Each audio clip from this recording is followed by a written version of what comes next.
Hi friends, marvellous cooking സ്കിൽസിൻ്റെ പുതിയൊരു വീഡിയോയിലേക്ക് ഏവർക്കും സ്വാഗതം. ഞാനിന്നിവിടെ തയ്യാറാക്കുന്നത് ഒരു ശർക്കര ചോറാണ്. അതിനായി ഞാനിന്നിവിടെ എടുത്തിരിക്കുന്നത് 500 ഗ്രാം ബ്രൗൺ റൈസ്, 1/2 സ്പൂൺ ജീരകം, 4 ഏലക്ക, തേങ്ങ ചിരകി എടുത്തിട്ടുണ്ട്, കാഷ്യൂ നട്ട്, ശർക്കര, നെയ്യ് എന്നിവയാണ്. ആദ്യമായി നമുക്ക് സ്റ്റൗവിലേക്ക് ഒരു കുക്കർ വെച്ച് കൊടുക്കാം. അതിലേക്ക് നമുക്ക് ബ്രൗൺ റൈസ് ഇട്ട് കൊടുക്കാം. ഇതിലേക്ക് നമുക്ക് വെള്ളം ഒഴിച്ചു കൊടുക്കാം. വെള്ളം അരി മൂടത്തക്ക രീതിയിൽ ഒഴിച്ചു കൊടുക്കണം. ഇനി നമുക്ക് കുക്കർ അടച്ചു വയ്ക്കാം. ഇനി ഒരു 5 വിസിൽ വരുന്നത് വരെ നമ്മുടെ റൈസ് വേവട്ടെ. അപ്പോഴേക്കും നമുക്ക് ശർക്കര റെഡിയാക്കി എടുക്കാം. അതിനായി ഒരു ബൗളിലേക്ക് ഞാൻ 4 സ്പൂൺ ശർക്കര ഇട്ട് കൊടുത്തിട്ടുണ്ട്. ഇനി ഇതിലേക്ക് നമുക്ക് വെള്ളം ഒഴിച്ചു കൊടുക്കാം. നന്നായി ഇളക്കി അലിയിച്ചെടുക്കാം. ഇത് നന്നായി ഇളക്കി അലിയിച്ചതിന് ശേഷം ഒന്ന് അരിച്ചെടുക്കേണ്ടതാണ്.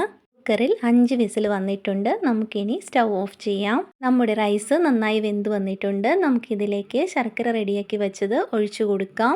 തേങ്ങ ഇട്ട് കൊടുക്കാം, ജീരകം ഇട്ട് കൊടുക്കാം, ഏലക്ക ഒന്ന് ചതച്ച് ഇട്ട് കൊടുക്കാം. ഇനി എല്ലാം കൂടെ നന്നായി ഒന്ന് ഇളക്കി മിക്സ് ചെയ്തെടുക്കാം. ഇനി അടിയിൽ പിടിക്കാത്ത രീതിയിൽ ഇടയ്ക്കിടയ്ക്ക് ഇളക്കി കൊടുത്തുകൊണ്ടിരിക്കാം. അതിലേക്ക് നമുക്ക് 1 സ്പൂൺ നെയ്യ് കൂടി ആഡ് ചെയ്ത് കൊടുക്കാം.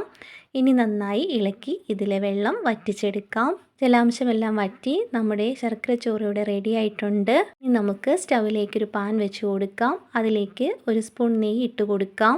നെയ്യ് ഒന്ന് മെൽറ്റായി വരട്ടെ. നെയ്യ് നന്നായി മെൽറ്റായിട്ടുണ്ട്. നമുക്കിതിലേക്ക് കാഷ്യൂ നട്ട് ഇട്ട് ഒന്ന് പൊരിച്ചെടുക്കാം. കാഷ്യൂ നട്ട് ചെറുതായി ബ്രൗൺ കളർ വന്നു തുടങ്ങി. നമുക്കിത് നമ്മുടെ റൈസിലേക്ക് ഇട്ട് കൊടുക്കാം. ഇനി നന്നായി ഇളക്കി യോജിപ്പിക്കാം.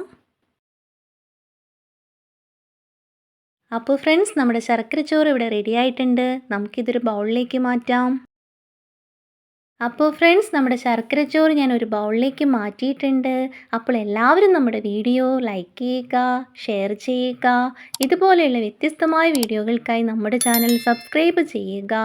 പുതിയ വീഡിയോകളുമായി വീണ്ടും കാണാം. ബായ്.